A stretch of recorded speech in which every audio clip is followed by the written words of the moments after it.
Join us as we delve into the unseen world with renowned author Kevin Hall. In this captivating episode, we continue to explore the thin veil between our reality and the spiritual realm. Whether you're a skeptic or a believer, this episode will challenge your perceptions and ignite your curiosity. Tonight on Newsworthy, two words and two question marks. Hi, this is Ed Locke with USA Mortgage. Buying your first home can be overwhelming, but here are 5 tips to make the process go smoother. Number one, find a lender, me, Ed Locke, that can answer any questions you might have and help you get pre approved. There are multiple options available based on your situation. Number two, work with a real estate agent you can trust. Number three, don't rush the process. Take your time and know that the process could take some time. Number four, consider all the costs. Number five, get a home inspection and review it with your realtor. Keep these tips in mind, budget for yourself, and you'll be that much closer to making your dream of homeownership a reality. So reach out to me at 502-680-0953. NMLS ID 448908, DAS Acquisition Company, LLC, doing business as USA Mortgage, NMLS ID 227262. This is not a commitment to lend. Additional terms and conditions apply. USA Mortgage is an equal housing opportunity.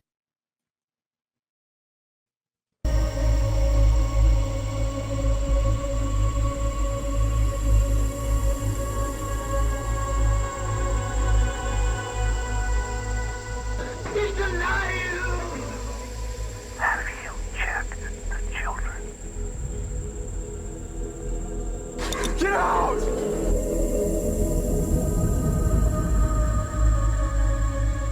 You have scoured the podcast world and finally found us, Newsworthy with Steve and Jerry, where we delve into all things mysterious, macabre, or out of this world, and decide if they are truly newsworthy. Two words and two question marks.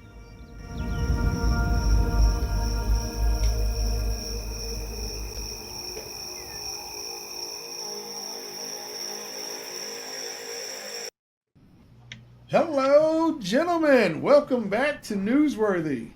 Hello. How y'all doing? I'm Doing good. good. We have with us again tonight Mr. Kevin Hall. We are excited to have him back. We had him on back before Christmas to talk about his book. We discovered that we have great kinship and didn't talk nearly as much about the book as we wanted to, so we wanted to invite Kevin back. Brett, you're here. Welcome back. I'm here. Yeah. You, sir. We can see your face.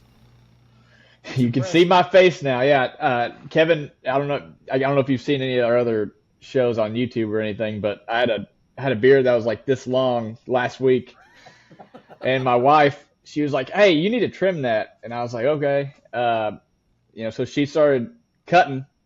I was like, "Surely she can't mess it up." She said she was just gonna take an inch off. And I look in the mirror and she like cut the front super short, but then the back of the beard was super long. She was like, "It makes it look fuller." I was like, "No, it looks like complete crap." So I started trying to trim it, and she had cut the front so short. I was like, "All right, I'm just taking it off." I tried to rock the mustache. I did that for about 30 minutes, and then my wife made me shave it. So here I am. Yeah, Starting from square one. That story reminds me, when I was in college, one of my roommate's girlfriends convinced me to let her cut my hair one time.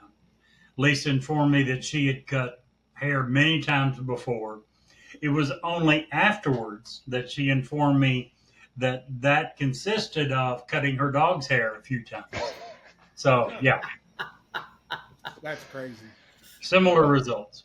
No, We I are can all remember one virtual time today. I grew out the Santa beard and had it out like this. And the family was saying, "You going to cut that off?" Well, it was my granddaughter's birthday. And this was in May. So it was a few months after Christmas. And so I said, "Guess what? We're going to cut the beard off today, and you're going to take the first cut." So I just let all the grandkids take the scissors and start cutting. And then You're brave. All up afterwards. I But bet they had a love it. lot of fun. They had a I lot bet of fun. so. That's awesome. That's awesome. Well, we're all virtual today because, and I'm blaming this squarely on the person who is that is most worthy of the blame. It's my fault. And no, Jerry, for once it's not your fault. Kevin has allowed his snow and ice and cold to get out of the yard and come over in our yard. We want you to take that stuff back, please. Well, I wanted everybody to enjoy the fun. I mean, I had I think it was 6 or 7 inches when we talked last time, and took the snowblower out, and I probably maybe have 2, 3 inches out there. But the fun thing is, if you travel about an hour east of here, you're running into not 2 or 3 inches, but you're running into 2 or 3 feet. Isn't that crazy? Lake effect snow. Yeah, yeah. Crazy. That's I crazy. mean, it's just phenomenal when you go up north, the Adirondacks, Tug Hill Plateau, and they're talking, 6 to 9 feet of snow on the ground, and I'm saying, whoa, I haven't seen that since I was a kid, and we used to get those kinds of snows. But Can't even imagine. Yeah. that's a lot. I wouldn't want to live any farther north than Kentucky. I wouldn't want it. We went to Columbus, Ohio one time in the middle of winter, and it was right in the middle of a snowstorm, and they got like 3 feet. And honestly, they took care of the roads really well. Like the next day, you couldn't even hardly tell on the roads. It was perfectly clear, but man, that was awful. Just driving up there, I was like, all right, I'm good. Kentucky's for me. Well, I got 2 snow stories that I'll share real quick. So the first one is I used to live in Salmon, Idaho, which I love Salmon, Idaho. Beautiful town. If you've never been, please go. They need the dollars. It used to be a gold mining community. Gold mines closed, so everybody's just trying to survive. But the thing about Salmon, Idaho is it's in the mountains, but it is also within 3 mountain ranges. So they would talk about, well, we're going to get 4 or 5 feet of snow, but we would get 2 or 3 inches of snow in Salmon. 6 was the most I ever got. And the mountains would just soak it up. You would see, they would just get mounds. They had these big snow things, the plows that they used were amazing. I just can't even describe them. And then I lived in Colorado, which I lived 100 miles east of Denver in this little town called Fort Morgan. And I was up at 11 o'clock, watched the weather. They said, we're going to get some snow, nonchalant, no big deal. I look outside, there's not a flake on the ground, nowhere. And then I wake up at 5 to go back to work, and I open the door, and there's 3.5 feet. And I'm like, what the? How is this a little bit of snow? So I didn't even wake the kids up. And I was getting ready to leave at 7, and the buses just kept trucking. They didn't even stop the buses. Wasn't even an hour delay, nothing. I was like, oops, I guess you're all not going today. But, those are my 2 big snow stories. This here is about all I want. I want it to go away, and I want it to be 80 degrees again, to be honest. Me too. I'm the same way. I used to like it when I was younger. I don't anymore. Well, I liked it because you got out of school and you could go out and play and all that. But now I still have to go to work. Right? I still have to work, so it's not as fun anymore. Very true. That's the thing. I don't know if I told you guys, I went to the doctor yesterday. Oh, She had some pretty good advice for me. She told me to not eat anything fatty. I said, you mean like bacon, hamburgers? She said, no fatty, don't eat anything. So, yeah. That's a pretty good one. That's what I got from the doctor. Wow, that was good. Man. Very good. Well, you're starting right into them, but I wrote mine down so I'd make sure I wouldn't forget them here. There you go. So I'm going to start with the first one here. My boss called me and said, where the hell have you been? I've been trying to find you all day. I told him that good employees are hard to find. That's right. Absolutely. I like that. That's good stuff. That's awesome. I like might that a want to lot. just stop there. I got a good one. Yeah, absolutely. You're good. You're golden. Hey, Brett. Yeah. My grandson came to me the other day, and he told me to name a country without R in it. I told him, no way. No, nothing. It's all right. It was okay. I Norway was does not appreciate that joke. What? Norway does not appreciate that joke. Yes, they do. they like that R. Norway actually just appreciates anybody saying Norway because they get forgotten about so much anyway. That's what Donald Trump apparently thinks about Denmark. I actually dated a girl that was from Denmark. She was a foreign really? exchange. Yeah, it was pretty cool. But so I was wondering, why doesn't anyone wear a belt of watches? Why is Because that? because it would be a waste of time. Oh. Ooh. Oh. That it would. I can agree. But yeah, I did date a girl from Denmark. Her name was Well, Simone. you have a story to tell. Tell it before Truly gets back. Well, I mean, there's not much of a story that I want to tell on air, but anyways, I did date a girl from Denmark. It was pretty cool. Yeah, I remember several girls you dated. I could tell them on the air, especially, but I won't. Yeah, it's not. Yeah. I remember a whole summer we spent chasing one of the girls you wanted to date around Kentucky Kingdom. I'm just saying. Listen, I don't remember that ever happening. I think you're making that. Gotcha. I think you're mixing me up with one of Josh's other friends. Yeah, no, I don't think so. The only other friend Josh had that we even went with this. No, that was Nick's friend. That was Josiah. Yeah, I remember I went with you all one time. Yeah, we had a great time. Oh, so guys, let's get into this book. Kevin, you're an author. You've written several books. You've been on several podcasts. We appreciate you again coming on to our podcast, help you spread the word and helping us continue to have great guests. So last time you were here, we were just starting to talk about some of the real ins and outs of what your book's all about. So tell us a little bit about, catch us up, and let's go from there. Sure. I'm going to start, though, with something that just happened, but it ties into the book quite a bit. Yeah. And that's another gentleman who's got a podcast out there. I'm sure some of you have heard of Dan Bongino. Well, Dan's mom just passed away, but it was due to a fall that she took. And she was not a what we would call a much older woman now. I'm approaching 70. I'm just on the doorsteps of it. And so I would imagine she's probably was a few years older because Dan is maybe in his late 40s. Well, his mom took a fall and wound up dying as a result of it. Well, that happened. She took the fall around maybe 3 o'clock in the morning, and Dan got up to go get a drink of water, and all of a sudden it felt like somebody gave him a hug. And he described it the only way he could, that it was a mom hug. And he says, wait a minute, this is weird. This is really weird. And then he looks at his cell phone, and there had been a text message. And the text message came through around 2 something in the morning and said, call me. And it gave the name. And it happened to be another woman in the building.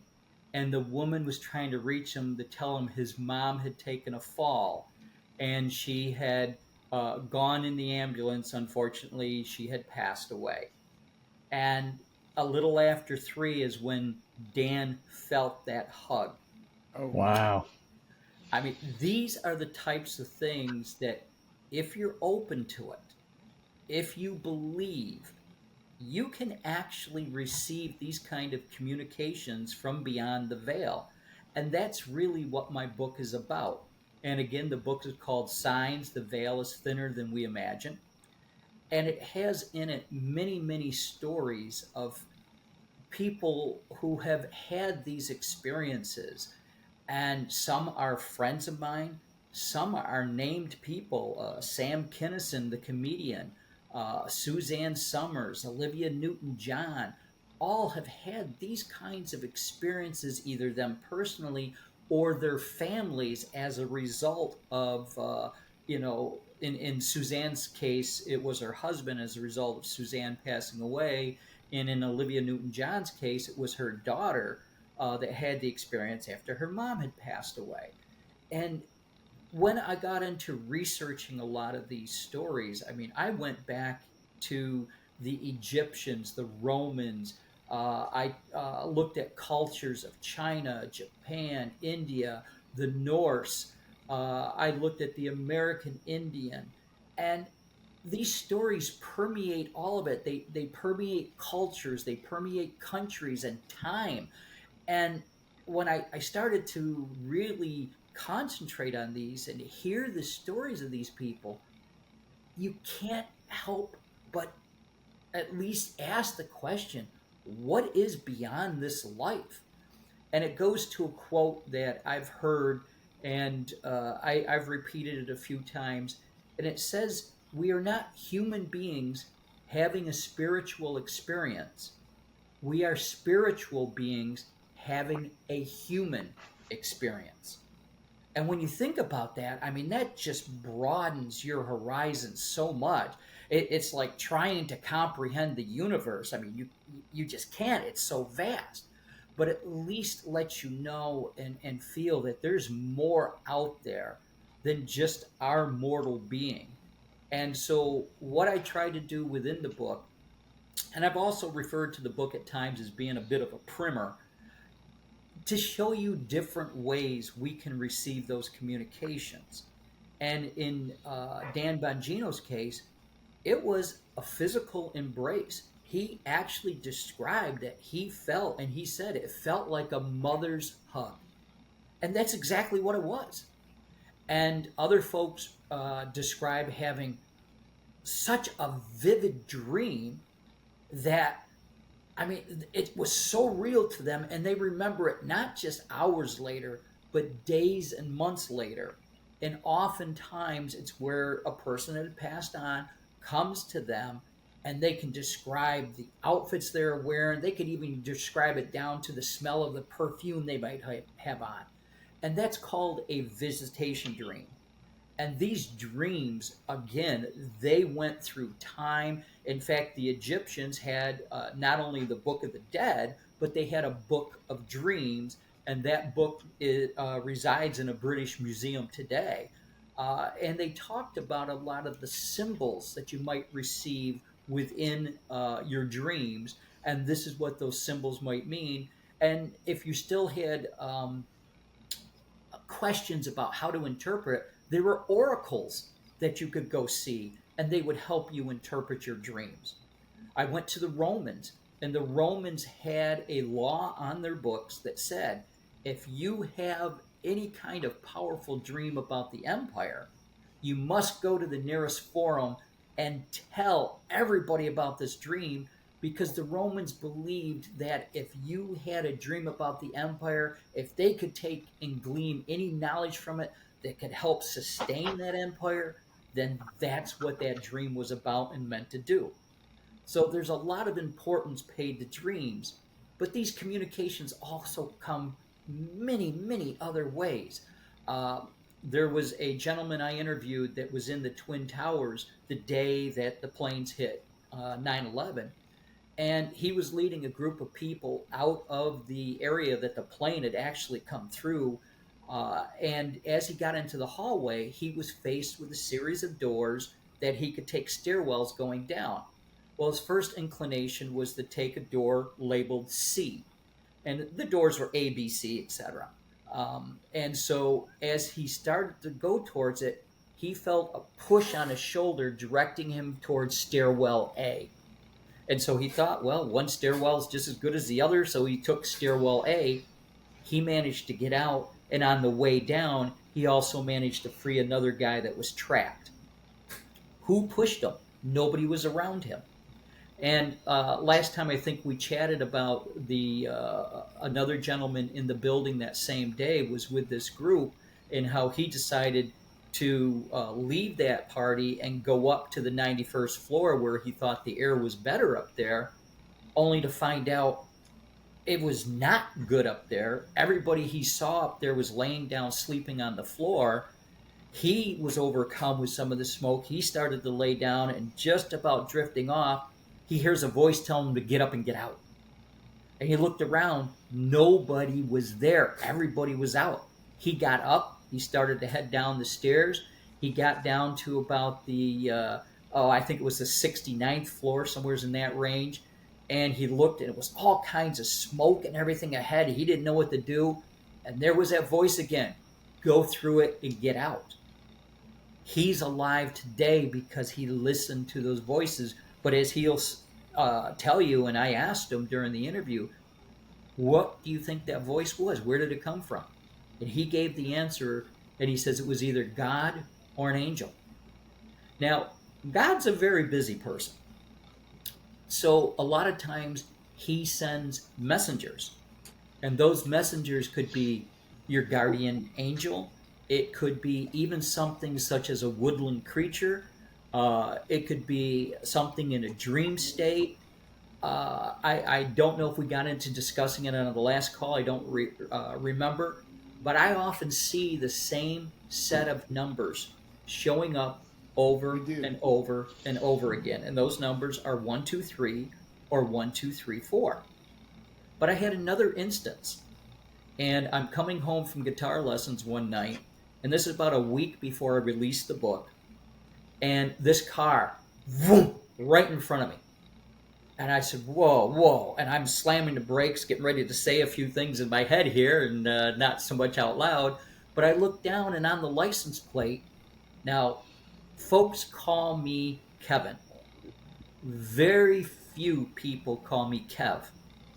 But on the license plate was KEV and a set of 4 numbers.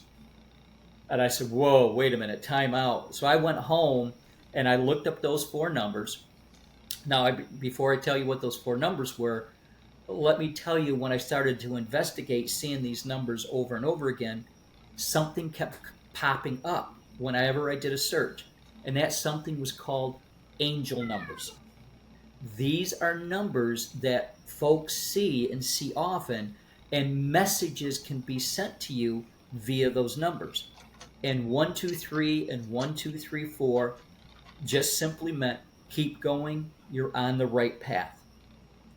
And when I looked up those set of 4 numbers, it was a similar message, but it also said, don't let things stop you. And so that's a week later, I released the book online. That's awesome. So these are different ways we can receive communications. And I don't know if we talked about it last time, but through animals and through other things such as butterflies, as an example, hummingbirds. And I've had instances personally with both of them. I'm sitting on my back deck, and both my wife and we're sharing an adult beverage and just relaxing after the day's chores are done. And all of a sudden, a monarch butterfly flies by. Now, we get a lot of monarch butterflies. Well, this butterfly flew by, and we were watching it go off and away, and all of a sudden it made a complete circle in the sky, came back and came over and landed on my shoulder. And so, wait a minute. We've sat on this deck many times. Those butterflies have been around many times. Why did that butterfly choose just then to make the complete circle in the sky and come over and land on my shoulder? Well, butterflies, after I looked it up, are said to be messengers. Even down to when you start to look at the coloration, that could mean things. People often said, oh, if you see a red cardinal after a person dies, someone you knew very well, that's the person's spirit coming back to let you know it's okay. Now, these are obviously interpretations that have been made, but it's interpretations that also span time, cultures, countries. There's so much of this.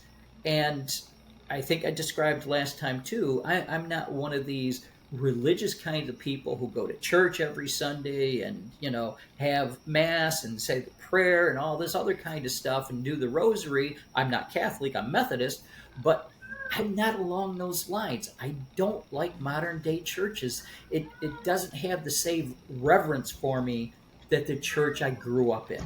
So I look at this and I can be skeptical. And I'm also one of these that love to watch the Discovery Channel and watch all the different things out there on. Oh, geez, you got Josh Gates and his Discovery. You got William Shatner and his shows. You've got Oak Island. You've got the one out of Utah with the UFOs. And I'm trying to think of the name of that one. You got this great podcast called Newsworthy. Yeah, exactly. There you go. But I'm the one who says, are you sure there's nothing there? How do we really know? Right. And I will tell you, I've had an experience, and a lot of people have. I don't know what it was, but I'm watching a set of lights in the sky, and they're coming, and it's. I'm almost describing as, is it white? Is it blue? Is it red? I can't really make it out. And all of a sudden, as it comes here, it just took off to the left. Whoa, wait a minute, wait a minute, wait a minute. What did I just see? Now, I don't know what I saw. I just know I saw something that's not of a plane type that we have. It wasn't a helicopter. There's no sound. It wasn't a drone. Again, no sound, and those things don't move that fast. I'm not aware of any kind of a military type craft that we would have that would do those kinds of things. Yeah, we have So I that got to story. admit, I'm a When little we were skeptical on that. we interviewed several people in Logan, Ohio, that all had from different counties, different parts of the state, different parts of many states, that all had a very similar experience as you, where they were outside or they were on their porch, and a triangle of lights would come. It would slowly hover, no sound, uh, and then poof, gone. It's like, Yep. and when you hear one story like that, that's one story. Oh yeah, it's easy to dismiss. But when you start talking to multiple people from Yes. different areas whom have never met each other, and their stories may be different. I had a bunch to drink, or I was coming out of church, or whatever the case is. When their stories are so vastly different about the extra stuff, but dead center on the item that they saw, the vehicle that they saw, it really makes you think, what is that? What's going on? Yeah. Same as what Yep. you just said, because I'm pretty smart. I know that planes have wings. I know that blimps are quiet and they're long, and but they don't move like that. No, no. So, I was going to ask you, as you talk about your book and some of these signs, has today's culture with our cell phones and just how busy people are, is that really, like, do you think that's dimmed the things of people reaching out to, like, things beyond the veil reaching to the people they're trying to reach? Did that make sense? It does, but I think the people who have them, they get over preoccupied. And so they don't tend to see what's around them. Now, when I was a kid, we didn't have cell phones, we didn't have computers. We had a telephone, but it was a party line when I was really young. And I tell the grandkids, I remember when we got our first microwave, or I remember when we got the first color television. And today's kids, they're so caught up in stuff. And again, going back to when I was a child, the big thing for me was playing Little League in the summertime. And then you get into high school, and I tried out for the baseball team. Now, kids today, they're shuffled here and shuffled there, and they got soccer, and then they go over here for whatever they're going to do next, and they have no time left in the day. And then what do? They collapse in bed at night. I think when you've got some time to think, some time to question what is around you, that's when whatever this part of your mind is opens up, and you can start to see these signs that are around you. And at first you're going to say, wait a minute, that's something else. It's just a coincidence. Well, yeah, but how many coincidences does it take before you start to say, wait a minute, there's something more to this? And that's where I tell people, that's when you can start to really see these signs that are around you. You go beyond the coincidence stage and say, all right, I'm open to it being something else. Now, show me, going to the state of Missouri, got to prove it to me. Show me that it's real. And Yeah. that's, I think, when you can really sit back and start to see these things happen. It's Brent? funny you talked about cell phones. So I have a story. My grandpa, I actually told this on air when I first started doing this show, but my grandfather passed away in 2006. I was pretty young then, but um, it was probably I don't know, a week or two after he had passed. There was a bunch of things that happened, like the his old car was parked at my uncle's house. The locks would unlock and lock just randomly. Um, and one of my cousins, he had seen like an older guy who looked a lot like my grandfather, and he was like maybe 3 or 4 at the time, and he was telling his parents like, hey, this guy's coming to see me at night, and he was telling them stories. But one of them was the whole family was gathered around just telling stories about my grandfather, and my cousin's phone lights up, and all that is on the screen is just thank you over and over and over again, just in rows, and they still have the picture of it. They still have the picture of the phone, which is pretty cool. But anyways, I thought that was pretty neat. Yeah, and in fact, and I believe we talked about this last time, maybe a little bit. We're made up of electrical energy. I mean, we've also got chemical energy, but it's energy nonetheless. So, where does all that energy go when our mortal body, when it shuts down? And I believe that's part of what goes with our soul. And it's that electrical energy then that we can take and do things and manipulate things with, as such, the cell phone with the thank yous on it. And it takes a lot from what I've gathered in just my readings for a spirit, if you will, to utilize that energy in crossing the veil. So we don't receive these communications all the time, but they are there if you need them. They're there. You can ask for them.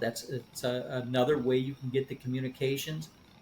I was on a podcast where the person was saying, "Yeah, yeah, yeah," but they don't talk to you. No, I never said they talk directly to you, but you can receive these informational. If you're into computers at all, think of it as an informational packet, and it comes to you, and it may be this big or it may be this big. Let me get on the camera here. Maybe this big, but you get the information, you get enough of it. Now, let me also go back to that gentleman who was tapped on the shoulder and directing him towards stairwell A. Well, as he and the other gentleman he was helping were going down the stairwell to get out, he met a gentleman named Jose going up the stairs, and they knew each other. And the one guy said, "Jose, come with us. You'll get out. Don't go up." He says, "No." He says, "I've got the walkie-talkie, and I heard people up above. They were asking for help, and I got to go help them." Well, that was the last they saw of Jose. Jose did not make it out. Well, about a week later, Brian Clark was the gentleman. Brian's sleeping, and he's just about waking up, and he describes that he sees Jose standing at the foot of his bed. And Jose is in a almost billowy white shirt, kind of glowing. And he said, I couldn't see Jose's feet because that's where the footboard was of the bed. But he says, I asked Jose, I said, Jose, you made it out. How did you do it? And he said, all Jose did was look at him and smile and nod. And that's when he knew inside that Jose was dead, but he was okay. And he said, I felt the feeling that all the other people were with Jose and they were okay too. Man. Kevin, let me ask you a question. We talk about in the book, contextually speaking, what is your definition for the book and for your personal preference of what the veil actually is? The veil to me is that border between the spirit world and our world. And that veil is also oftentimes referred to as thin places. And that's kind of what the Irish folklore is. And Irish have a lot of folklore around different things. But when they start to talk about these kinds of communications, they refer to it as you're in a thin place. That's where it's so thin that the two worlds are almost merging and you can receive the information that way. Nice. So that's my definition. Think of it as a border, and typically it goes like this: anything come over, but every once in a while it comes right through, and then it goes to the other side, and you can get that communications. So Um, if someone who has never had an experience, never had a communication, never had seen a ghost or an alien or a Bigfoot, Jerry, uh, if you've been that person, how would you go about opening yourself up so that you can safely, and I do use it because I feel like if good can come through the veil, uh, there has to be the flip side of that. So how could you safely open that veil and be able to receive these messages, these nudgings? I guess is a and good that's a word. real good question, because if you've ever watched any of these ghost hunter type shows, they always talk about, there could be those evil, bad spirits, and you need to tell them, go away. I don't want you. You're not welcome here, and that kind of thing. Um, to tell somebody or counsel them, I would probably get into more of a discussion with them and say, what are your beliefs? What do you think actually happens when it's your time to go? And then I would say, what do you think? Do we go into nothing? And I've been on a couple of podcasts where the person has come right out and told me, he says, when I'm dead, I'm dead. There is nothing else. And so then that's when I start to ask them questions. Well, do you go to the gravesite? Why do you go to the gravesite then? Because a lot of folks, they may say they don't believe, but there's always that quizzitive part in the back of their mind saying, but what if I'm wrong? What You if know, there is this afterwards? I'll take it a step further. If you're, and I have friends that are that way, that are true atheists. They have, when I'm dead, I'm dead. I become fertilizer. But then I look a little bit further into their life, and their life is filled with emptiness. And those people really break my heart because I don't have the intelligence and the position to speak with them about the things that they need so much. And I firmly believe that in the Bible, and forgive me for not knowing the verse. I'm sure Jerry knows exactly what I'm going to say. Jerry's brilliant with this stuff. But um, there's a very definitive warning not to become a stumbling block for people. So I'm always, my fear is with those people in particular to have that conversation and be just literate enough to push them away even further. If that makes any sense. It does, and I'm always careful on that myself. I would rather direct them to sources because, uh, I could not give you a quote from, from John or from any of the others inside the Bible with any kind of accuracy. Right. But it I don't know how you reach some people, but it's a matter of what are you doing? Are you just living your life one day at a time and going around like a horse with blinders on? Or do you think that there's something that much bigger and broader? I was listening to a thing online the other day, and the person was talking about um, Darwinism versus God and creation. And they were stating that they thought it was you had to have much more faith to believe in Darwinism than you do in the Bible. Because in Darwinism, you've got to believe that we all came from, this little slime that somehow got all these amino acids and everything at the right time and created the animals, which then all of a sudden migrated and became land-dwelling animals, and then all of a sudden grew up and became us. It takes a lot of faith to believe in this when you don't have all of uh, the skeletons, if you will, to show all that progression and migration than it does to believe in a great designer. And when you look at what it takes to put the human body together, everything from the eyes to even the circulatory system, the digestive system, and how we can take and consume things and it turns into food and energy and all of that, you got to say time out here. This didn't just happen out of some slime in a pond somewhere that a few amino acids and over 1,000,000 years we turn into us. I can't believe in that. It I believe doesn't that make there's a a lot little of bit of sense. truth in it. I mean, if you look at some animals and creatures, we evolve. Evolution does happen. But it's micro. It's not macro. Right. A fly in a particular part of Arizona is going to adjust to live in that particular part of Arizona. You know what I'm saying? But Yeah. But I think that's another example of just something that's miraculous that happens. yeah, You exactly. know, I there was a book I read. It's called The Brothers Karamazov. It's a Russian novel back from like the late 1800s. But it was Dostoevsky is the author. But he had a character in there. His name was Ivan, and he was an atheist.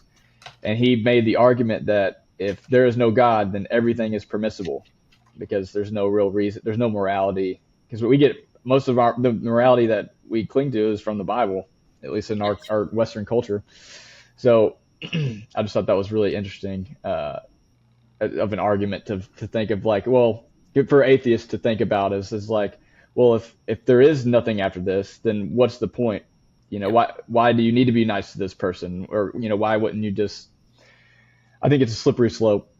It is, and that goes to the other thing that I was just reading about the other day, and that is that most governments, one of the things they have the hardest time destroying is Christianity. Because as Christians, we believe in the higher power, not the political power, not the government power, the higher power. And so they need to destroy Christianity in order to really control the people. And that's something that they've tried for thousands of years. You all know it. And they have not succeeded yet. Yeah, it's crazy. I know in our church we recently celebrated some of China's, and obviously we didn't mention names in the sermon because, believe it or not, they are actively searching for these people. But house preachers that have literally taken a Bible, they've handwritten it, separated it, and given it to other house preachers to do the same thing. And they would take chapters and they would just it's an amazing it it really blows you away to the level that governments will go to protect themselves from the Bible. Yes. And I know that this isn't necessarily a religious episode, but you can't, in my mind, there's no separation between the talking about the spiritual battle between good and evil. That doesn't exist if Christianity or religion take it. Islam has that. Buddhism has that. Whatever, take your pick of whatever religion. We're speaking about Christianity because that's what we understand and we know. Mm-hmm. But every single religion has a battle, a spiritual battle between good and evil. So you can't really talk about one without delving at least a little bit into the other. So if this is your first time listening to the show, we're not this isn't something we always talk about, but in this particular topic, it is imperative. And I think even when we talk about ghost and paranormal stuff, it's imperative. You can't Yes. have that if this part doesn't exist. If we just die and are dead, then all of that is fake and brouhaha. Right. Right. Exactly. And one of the things, and I'm glad you mentioned it, Steve. One of the things I try hard within the book is not to be religious and not to go down a strict religious path. So that's why I've gone and looked at cultures and countries and through time to show that this is not something brand new. This has existed. And for it to exist, something has to be controlling it. Something has to be, I'll just say it my way, in charge. Right. And for me, when you actually ask the question, what is that? That's where it gets personal.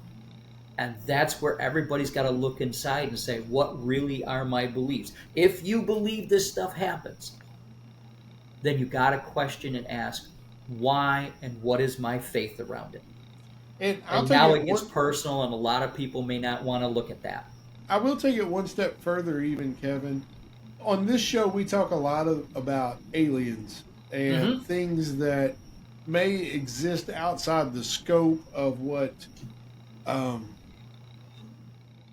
Modern science would say is, right. you We know, talk about cryptids and Bigfoot Yep. and Yep. and things of that nature. And then it never fails. I'll get that one conversation with one and I'm not going to pick on a denomination or another, but I'll get that conversation and I'll have that conversation. Well, if you believe in aliens, you can't be Christian.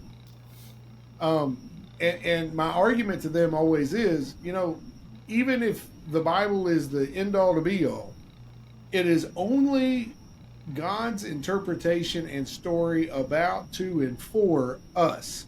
Hmm. It doesn't mean that there's something else not, that doesn't mean that there's not something else out there that He's created 400 million light years away that He wants to try that over there too.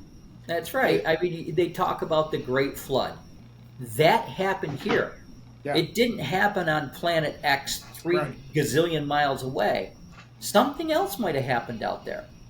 And one of the things I think I commented on your show where you were talking about Bigfoot is a lot of folks say, well, where's the clear pictures of it? Or how come it's always the thing running away? And I commented back and said, well, wait a minute. If you saw something that's entirely out of the normal, and you were standing there, what the heck am I seeing? Is your first thought to grab the camera? No. No. And in fact, just the other day, and this brought the message home to me even that much clearer. We had a couple fox running through the yard. My dog's going crazy, and the fox were just running around, and they ran around the house and came back around and ran through the yard again. Did I reach for the camera and grab it? No, I was watching the fox. Right. I yeah. Enjoy the didn't moment. think about that. So a lot of people, when they finally do realize, oh, geez, I got to get a picture of this, that's when the thing takes off and goes away. Jerry has good experience with that. He'll often be walking somewhere and somebody will be in awe of how good he looks. And when they finally decide, oh, I need to take a picture because he's so pretty, that's when he usually runs away and they get grainy pictures of Jerry running away. That's my story, and I'm sticking to it.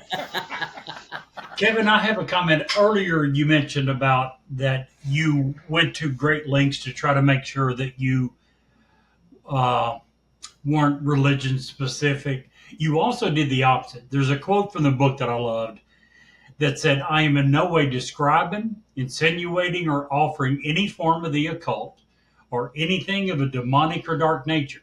I love that. That leads me to my question. How do you reconcile faith and reason within your own life and your own work to people who would question your beliefs? That is a real interesting question. And my first thought is that I have to remember that they have their own beliefs too. And so I usually wind up saying, well, that's fine if that's your belief. but I'm also able to have my belief. Absolutely. And we have to agree to allow each other to have that. And I'm willing to sit and listen to you. All I ask is that same respect. Sit and listen to me. You don't have to agree with it, but give me the same respect that I'm going to give to you. And that goes back to the old golden rule, which again goes right back to the Bible. Sure. Do unto others as you have them do unto you. And to me, that's kind of how I was raised and believed right from the get go.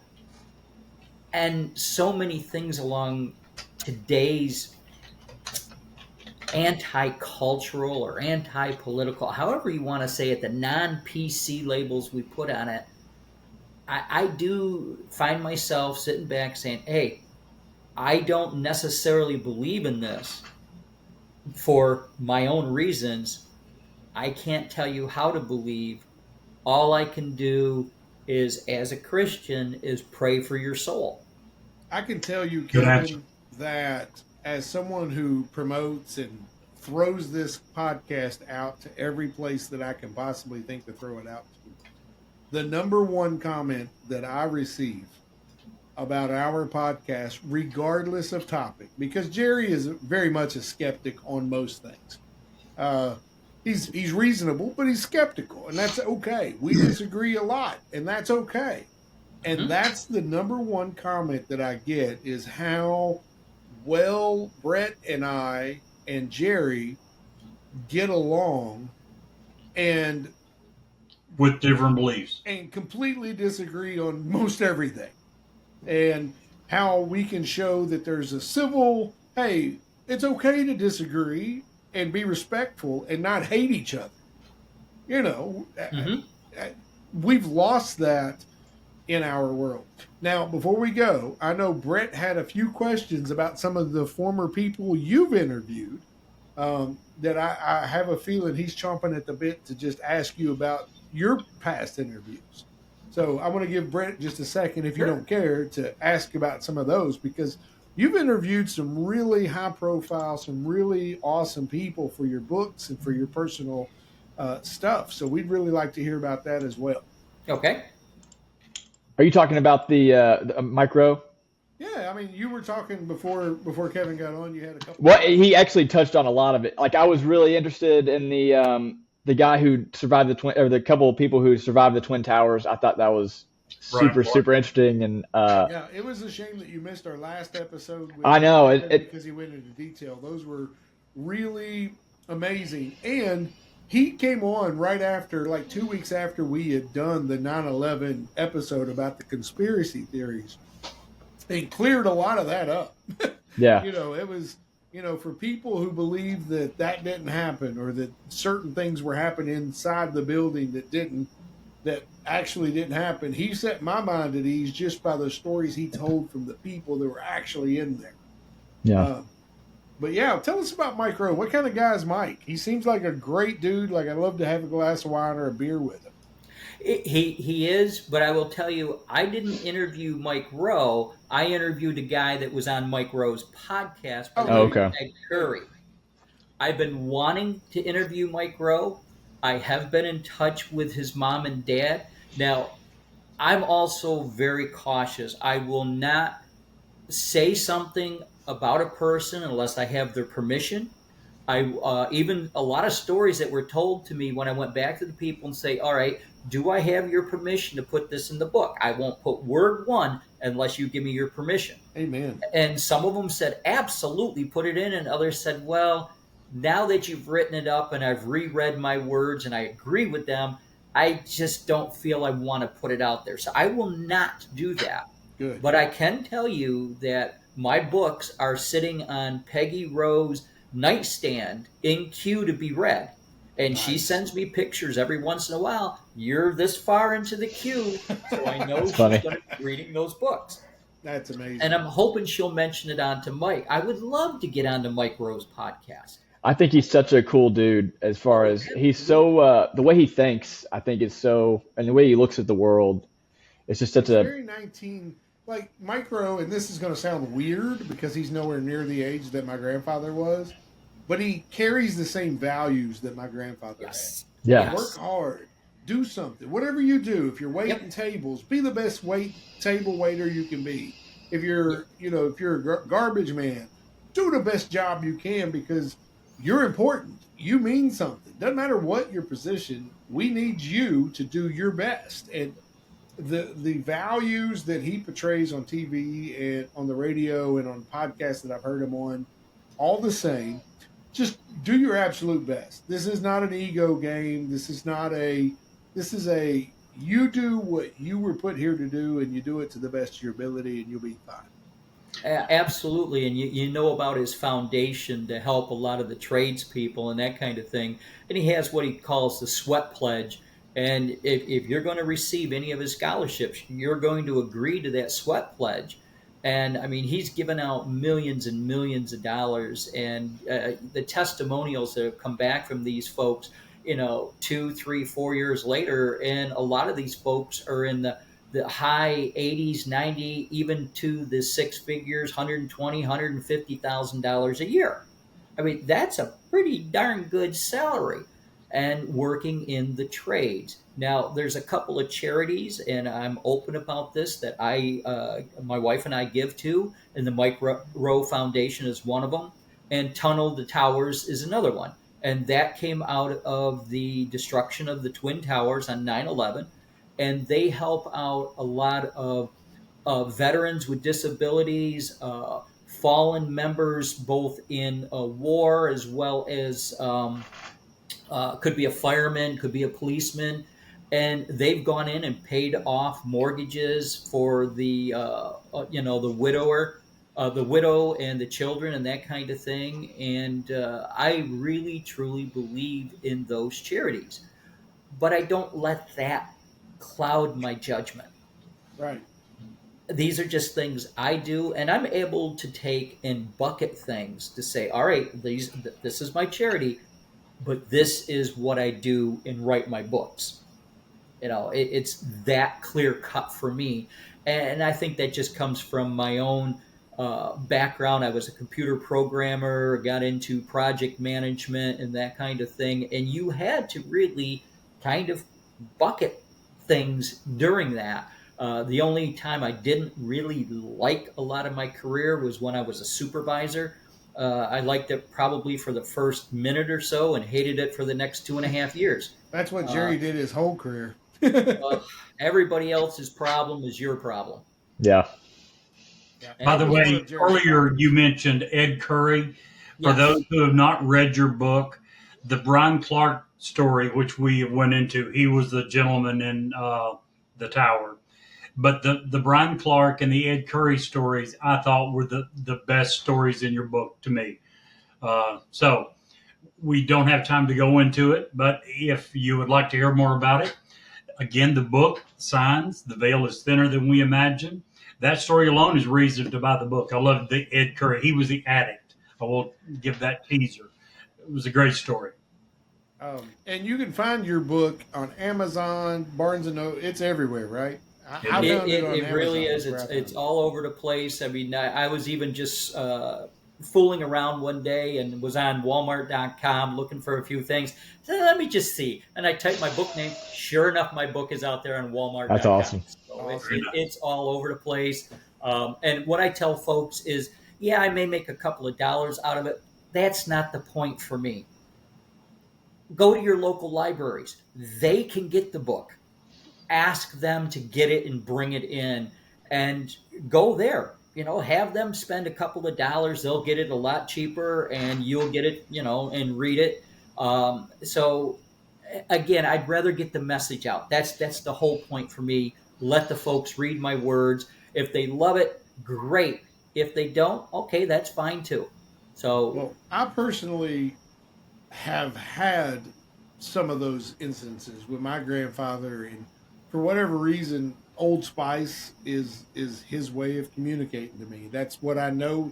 That represents him to me, and yep. I could be completely alone, kind of thinking about things, toiling on things in my mind, and I'll lock onto something, and if I feel or if I start smelling the Old Spice, I know that's probably the way I need to go.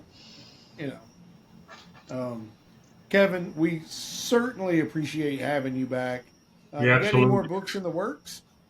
I do. The next one is more along the lines of historical fiction, and I'll give you just a little tip on it. It is what I describe as science fiction meets world history meets puzzles. Ooh, I Very love nice. Nice. puzzles. So Well, when you get it done, Kevin, please reach out to us. We'd love to have you back on the show. Even Yeah, though for that's not sure. our genre per se, we love having you as a guest. We may even try to pick your brain to bring you in on some other things. I know when I do the encounters on the Monday episodes, a lot of those episodes are exactly what you're talking about. Um, the people have had these signs, and maybe we can collab and bring you in on some of those and say, hey, you know what you just had? It wasn't a ghost, it was this, or, A sign. I would love it. As one of the gentlemen that I interviewed said, if the book could just help convince one person mm-hmm. and get them to believe, then the book has done its job. And to me, that would be the greatest compliment ever if I could, have somebody say, I was lost, I read your book, but now I know the path and I know what I got to do. Well, personally, Kevin, I don't think when we all are meeting up in the big sky, you're going to have not one, but you'll probably have hundreds or if not thousands of people coming to you saying, "Hey, your book got me here, and I appreciate that." No, no, I would love for that. And as Tommy Chung said on that '70s show, that he can't wait to go to heaven because he hears they have an open bar. Yep. Kevin, Uh, thank you again for joining us. My pleasure, guys. I really love it. And again, one of these days, I hope to be down your way, and we're going to have a nice Kentucky or Tennessee bourbon and just cheer. Hey, Sounds man, good. I'll drink bourbon for that. absolutely. I don't know why I would do that, but I will do that. I would look like Brett or something. That might be bad. What a great conversation. But we're not done yet. Stick around through these very important ads for an awesome bonus story. JT's Way is a Christ centered, nonprofit organization with a call to help hurting families during the loss of a child. At JT's Way, they assist families grieving from the loss of a child through assistance with things like funeral expenses, emotional support, guidance through the grief process, and help in their healing journey. While paying for funeral expenses, they help navigate picking a funeral home, burial plot, or cremation services, and provide families with grief counseling resources.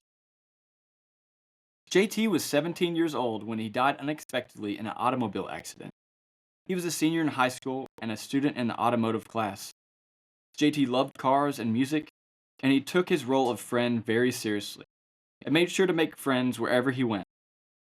Their mission at JT's Way is to minister to families by financially assisting and connecting them with their local resources. These resources will assist in the financial and emotional burden of burying a child. Their aim is to aid in the healing process for parents and families, and these resources include grief counseling and parent-sibling groups. The outside world doesn't stop, but we can tell you from experience that a parent's world certainly does. In a time of desperate hopelessness, JT's Way provides hope. If you want to help support JT's Way in their mission, please reach out to them at www.jtsway.com. JT would often say, "Let me challenge you to make a friend, be a friend, and most importantly, bring a friend to the loving arms of Jesus Christ." Hi, this is Ed Locke with USA Mortgage. Buying your first home can be overwhelming, but here are 5 tips to make the process go smoother. Number 1, find a lender, me, Ed Locke, that can answer any questions you might have and help you get pre-approved. There are multiple options available based on your situation. Number 2, work with a real estate agent you can trust. Number 3, don't rush the process. Take your time. and know that the process could take some time. Number 4, consider all the costs. Number 5, get a home inspection and review it with your realtor. Keep these tips in mind, budget for yourself, and you'll be that much closer to making your dream of homeownership a reality. So reach out to me at 502-680-0953. NMLS ID 448908, DAS Acquisition Company, LLC, doing business as USA Mortgage, NMLS ID 227262. This is not a commitment to lend. Additional terms and conditions apply. USA Mortgage is an equal housing opportunity. If you would like to share suggestions for future episodes, or simply tell us how much you love or hate us, reach out to us via email at newsworthywithsteveandjerry@gmail.com or text us at area code 540-709-1318. And now, back to the story. Jerry, do you know when the first internal combustion engine was created? I don't remember. 1860. Nice. Ask me why that's important. Why is that important? Because we have found a spark plug, which is necessary for an internal combustion engine, encased in a geode, which has been carbon dated to show at least 500,000 years. The Koso artifact is an OPART, out of place artifact, discovered in February 1961 in the Koso Mountains near Olancha, California. It was discovered by rock and geode hunters Mike Mikesell, Wallace Lane, and Virginia Maxey, who ran the LM&V Rockhound and Gem Gift Club in Olancha, California. This finding has puzzled researchers as the concentration is estimated to be at least 500,000 years old, while the spark plugs were invented in the 19th century. Some people who support alternate history and unusual theories believe the artifact proves ancient advanced civilizations or even time travel. However, skeptics think the concentration might have been formed around the spark plug in a much faster than natural process. On February 13, 1961, the three people were searching for geodes to sell in their gift shop. They searched in Olancha, California, and brought their finds back to the shop to sort and cut. When one of the geodes was cut open, they found the metallic and ceramic cylinder inside. An X-ray clearly shows the metal pin with a spring or helix at one end. The other half of the object showed a metal or metal covering over the porcelain-like cylinder. The Koso artifact is now on display at the Pacific Science Center in Seattle, Washington. Although no one can clearly explain how the spark plug got into such an ancient geode, the artifact still interests most people who believe in lost and alternative history. What do you think about that? That's pretty cool. And if it's not real, why would they display it in a science museum? Dude, it's absolutely real. I've seen a picture and I'm looking at it right looks like now. a spark Yeah. plug, but it is it doesn't look like a natural spark, like a normal spark plug. Right. It looks a little different. And Jerry, if you can't see the light, Be the light.